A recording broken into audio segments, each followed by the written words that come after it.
Welcome to Japri, jawaban para ahli bareng aku Levi. Berhubung udah mau awal tahun, biasanya orang-orang itu pada bertekad memulai lembaran baru dan ninggalin hal-hal yang gak enaknya di masa lalu. Pas banget soalnya kali ini kita bakal ngobrolin seputar masa lalu bareng Kak Hani Kumala. Hai Kak Hani Kumala. Hai Levi. Kak Hani, boleh dong perkenalkan diri terlebih dahulu? Perkenalkan teman-teman, namaku Hani Kumala. Saat ini aku bekerja di beberapa tempat, salah satunya di 1% sebagai psikolog.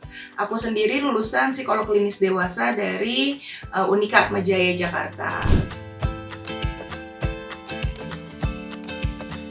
Kak Hani, kayaknya kalau kita ngomongin masa lalu itu hampir setiap orang kan pernah yang ngalamin namanya pahitnya hidup. Terus kayak kejadian dikecewain, dihianatin, direndahin itu kadang-kadang tuh bikin hati kita tuh jadi sakit.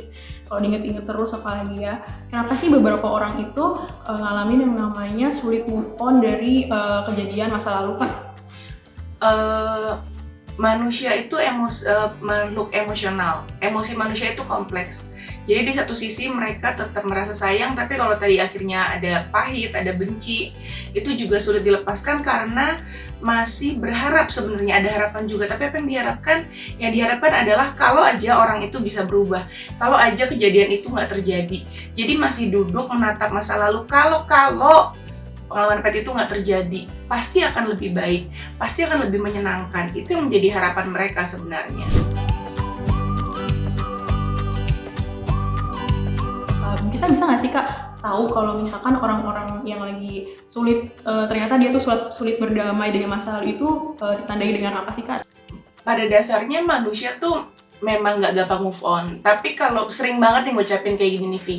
Aduh coba waktu itu. Aduh coba ya waktu itu. Ih kalau aja waktu itu. Atau ketika dia berbicara tuh yang diungkit masa lalu lagi. Bayangkan aja kayak seseorang dia tuh masih nengoknya ke belakang terus.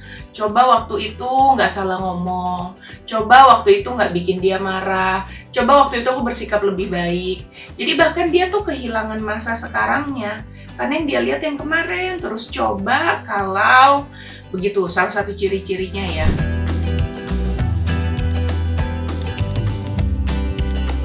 Ya Kak, nah terus Kak kalau misalkan nih seseorang itu milih cuekin perasaannya, emosi yang dia pendam dari masa lalu itu dampak ke diri dia sendiri, terus ada nggak sih dampak juga ke orang sekitar Kak? Dampak ke dirinya pasti ada, karena dia jadi nggak lepas ya. Kayak orang mau maju tapi kakinya selalu terikat, aku nggak bisa, coba dulu begini, coba dulu begitu. Itu kan akan menghambat banyak hal dalam hidupnya. Berdampak ke sekitarnya pastinya, karena orang sekitarnya kan juga pertama, kalau teman-teman terdekatnya pasti akan bosen. Setiap kali diomongin, ya ampun coba kalau waktu itu gue, gitu kan. Ataupun ya tadi, orang-orang di sekitarnya juga akan gerah, karena orang ini jadi nggak bisa maju. Begitu.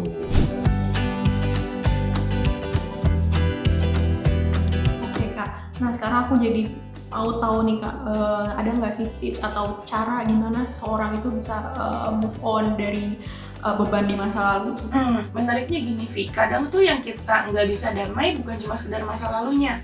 Kadang kita sudah bisa berdamai di masa lalu, tapi kita tuh justru masih berharap di masa depan ada sesuatu. Misalnya gini, ya udah aku udah maafin dia, udah mutusin aku, tapi aku masih nunggu di masa depan dia minta maaf sama aku.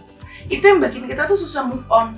Karena kita kayak gini, kalau aku suka ilustrasiin, kita udah ngapusin surat utangnya yang dulu. Ya udah aku maafin dia kalau dia udah pernah bully aku, dia pernah jahatin aku, dia pernah selingkuhin aku. Aku udah maafin masa lalunya. Tapi aku masih pegang surat hutangnya di masa depan. Yang artinya, aku masih nungguin ya di masa depan itu. Dia harus minta maaf, dia harus berubah, atau dia kena batunya, dia sial, dia diputusin, hidupnya hancur. Jadi kadang tuh bukan cuma masa lalu yang kita nggak bisa lepas, kita udah bisa maafin yang kemarin, tapi kita masih pegang di depan. Pokoknya aku masih tunggu ya, di masa depan kamu harus kenapa-napa. Nah itu yang kita susah lepas. Jadi kalau gimana caranya kita mau lepas, ya sudah, anggaplah teman-teman bahwa memang hutang itu, hutangnya si orang itu ke kita, sampai kapanpun nggak bisa dilunasi sama dia. Jadi kita yang perlu sobek, kita yang perlu hapus surat hutangnya itu. Nggak bisa lagi kita tagih, nanti pokoknya aku masih tunggu kamu jatuh. Udah, anggap aja sampai kapanpun hutang itu nggak bisa lunas dan perlu kita yang hapus. Begitu. Oke, jadi emang dari dalam diri kita sendiri yang harus merelakan itu ya Kak ya? Ya sudahlah, aku sudah tidak menganggap dia berhutang lagi. Walaupun iya hutangnya besar, tapi ya sudah, aku tidak akan menganggapnya berhutang lagi. Jangan sampai ketika kita belum bisa nih move on dari masa lalu kita menyalahkan diri kita sendiri sebagai, ih aku tuh lemah ya, aku tuh payah, kok aku belum bisa maafin, kok aku belum bisa move on, aku memang bodoh. Kenapa ya kita tuh suka kayak gitu? Maksudku sayang, satu udah kita yang jadi korbannya. Udah kita jadi korbannya, ketika kita belum mampu memaafkan, kita ikutan nyalahin diri kita lagi. Kan jadi 2 kali ya, gitu. Jadi, yang pasti, kita tahu bahwa kita belum bisa maafin, tapi kita tahu kita mau ke titik bisa maafin. Jadi berproses. Tapi beda ceritanya kalau kita sekarang belum bisa maafin dan kita mau udah bertekad, enggak, pokoknya sampai kapanpun aku nggak akan maafin. Nah itu beda cerita lagi tuh. Tapi kalau kita tahu kita mau maafin, tapi masih belum bisa, ya it's okay. Kasih proses, karena sekali lagi yang tadi aku bilang, emosi manusia tuh kompleks, bukan jika A maka B, tapi kan butuh waktu. Jadi coba untuk tidak menghakimi diri sendiri, bahkan ketika kita belum bisa. Karena ketika kita menghakimi, kita tidak bisa, kita berarti buruk, akan lebih sulit untuk kita bisa maju.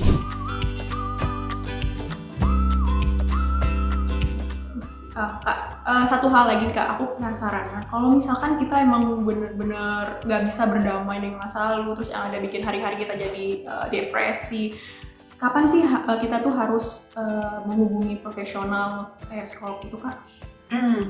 Ada yang namanya 4Ds of abnormality. Kalau sudah ada 4D ini, salah satu dari 4D ini, artinya nih teman-teman perlu untuk mencari bantuan tenaga profesional, entah itu psikolog ataupun psikiater. Jadi yang pertama, kalau misalnya sudah ada distress. Distress itu artinya emosinya tuh intens, terus-menerus sepanjang waktu. Jadi terus-menerus, bukan yang sesekali ketika ingat jadi rasanya marah, tapi benar sudah terus-menerus. Tuh deh, yang pertama distress. Yang kedua itu dysfunction. Artinya kita sudah gagal berfungsi dalam sosial kita. Kita karyawan, udah mulai nggak bisa bekerja, performa udah turun jauh. Kita mahasiswa, kita udah IPK-nya turun, mulai nggak bisa kuliah. Kita, pokoknya ada aja fungsi sosial kita yang gagal kita lakukan. Itu ya D yang kedua.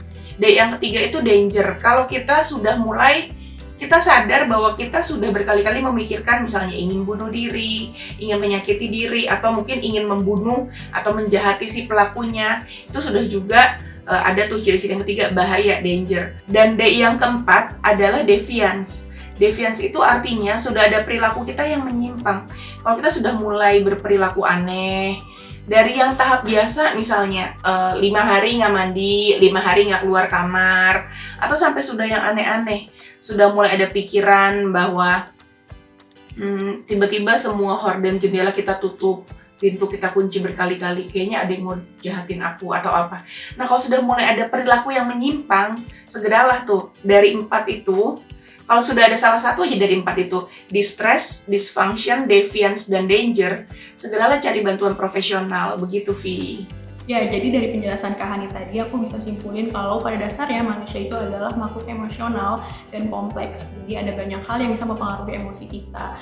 Ketika kita merasa agak bisa move on atau berdamai dengan masa lalu, itu karena kita belum bisa merelakan masa lalu dan juga masa depan.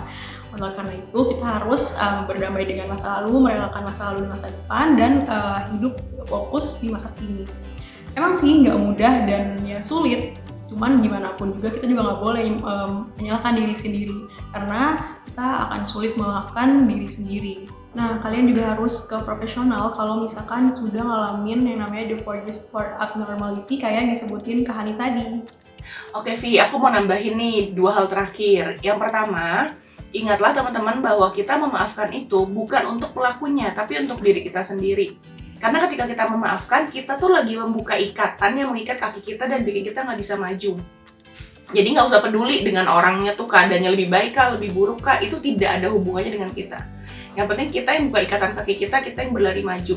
Jadi sekali lagi, memaafkan adalah untuk diri kita, bukan untuk pelakunya. Dan yang kedua, berbicara tentang memaafkan, kadang yang membuat kita jadi sulit adalah karena kita berpikir ketika kita memaafkan berarti kita membenarkan perbuatannya. Padahal teman-teman perlu ingat prinsip acceptance is not approval. Kita bisa saja menerima perbuatan itu telah terjadi dalam hidup kita, tapi bukan berarti kita setuju bahwa apa yang dia lakukan itu adalah benar.